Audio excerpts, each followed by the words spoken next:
uNkulunkulu kuthiwa ngeke uyiluze. Imali wayiluzile lezo waya nazo ema-supermarket wayiblowa out. Le amani mhla uthenga le perfume sothi ngeke uphinde uhlangane nayo. Kodwa leyo ohlukane nayo la usazohlangana nayo. Bekufanele ngabe inkulu esihlukana nayo la ngoba sisazoyifika kuna lesihlukana nayo lapha. Uthi uJesu 42 ophuzisa oyedwa kulabazalwane amanzi aqandayo. Lalela, water by itself is money. Amanzi ayadayisa ayimali.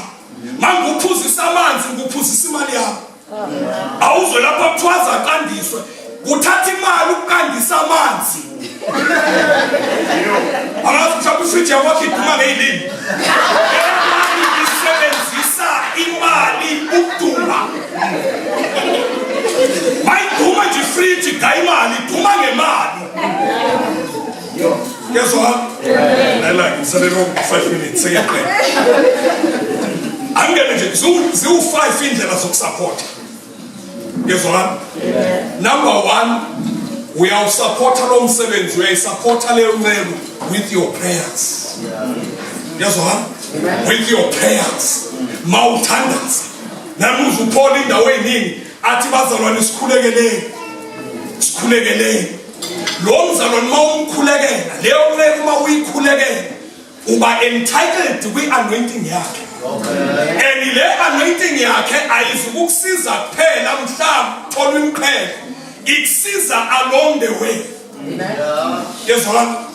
Nekumuntu uGehazi naka Elisha uyo waphuma nogogo ka-Elisha wazotshela uNamani ukuthi hambo emfuleni laphana uyogwina. Kwakungesilo ugogo lukaGehazi, kwakuwugogo luka-Elisha, kodwa uGehazi waye-entitled kulo ngoba wayesupporta u-Elisha. Lo muntu omkhulekelayo, le nceku oyikhulekelayo, ugogo lwayo liyakusebenzela uswela emhlabeni. Number 2, ngithe 1, you support with your prayers. Number 2, you support with your presence. Guess what? The presence yakho kuleyo nceku isupport. Njoba uzile nje ukhona la isupport. Guess what? You support with your presence. Number 3, you support ngokum-advertiser lo nceku kaNkulunkulu noma lo msebenzi uNkulunkulu awenzayo ngenceku yakhe. Ukuthi awusizwile laphana kuthiwa ziyabuya kunenkonzo. You support it. Hallelujah. Number 4, you support with your funds. Guess what? Leyo nceku uyayisupporta ngokuyinikelela. Hallelujah. It's your presence or your prayers or your advertiser or uyamnikelela or ukwenza konke lokho kuhlala. Praise God. Amen. Awukhethi wenza lokho namandla okukwenza. Amen. Njoba ngibuka la indlela nonke niyakwazi ukwenza lokho u5. Amen. Ngezwa? So lezi zinto ezu5 ezokusupport umsebenzi kaNkulunkulu. Kuthiwa ke umuntu ngama ebizwa enika umqhele.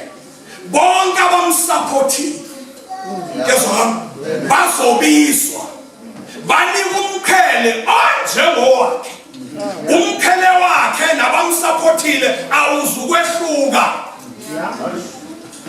Bengashumayelanga bengenzanga lutho provided bemsupportile. Ngezwa? Leyo kungenyubiza ukuthi istokfela nje semqhele. uNkulunkulu wathi njoba zidlaleze ngosanje. Wathi uNkulunkulu ake ngikwenzele umusa ukudlalweni semqhele. Istokfela lesi semqhele. Ukuthi ngiyabonke ukuvangela nguphiwe. Angisupportela umvangeli. Yezwa? Just know namanje ukuthi wathola imqhele yabaprofeti engakaza prophet wasupport. Yezwa? Wawusupporta lo msebenzi. So ukwenza konke lokho. Hallelujah. Usupport presence yakho, usupporte nangama funds akho. Yezwa? Kuyokuthi ke mase kuthola umqhele nawe uthola umqhele ofana nowakhe. kunabantu abayibacabanga ukuthi masebenikelile abafuna ukubona umfundisi ehleze ewini. Usho ukuthi ufuna mabeqeda ukunikela umfundisi adle ibanda aphuza amazulu. Ngoba nakho sekunikele. Uzigejikisela i-reward yakho la emhlabeni nasezulwini. Ngiyazwakala. Kwenziwa yini ma uqeda ukugrosa laphana?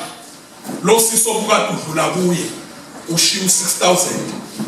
Yini intambama umbone sethavela ungasho ukuthi imali yakho? Phenduleni. Simple question.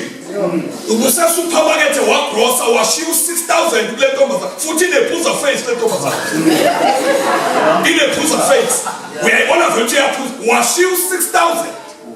Ntambama uyibona nabangani bayo ziyajela. Yini ungakuthi lengane idla imali yethu? Ayidli imali yakho. Idla imali yaseCheckers. Mangabe intshontshile ubetshontsha imali yalapha haye yakho. Nalama isifike la sekungeka uNkulunkulu akusesiye yakho. Ingenza ukuthi ngakwazi ukusebenzela. Yingoba noma isilapha kuseloku ngeyakho. Njoba ikusebenzela lapha ema-supermarket ingoba uyakwazi ukuyikhipha enhliziyweni. Bonga kube lapha ephikeni phela ukubukela abantu bephuma namagrosa bayasmile ungathi bayayiphiwa kanti bahlukana no-8,000 mawufika la endlini kaNkulunkulu banyukubela uzonikela ngo-5 rand kodwa ukubela lapho ushiya u-8,000. Amen.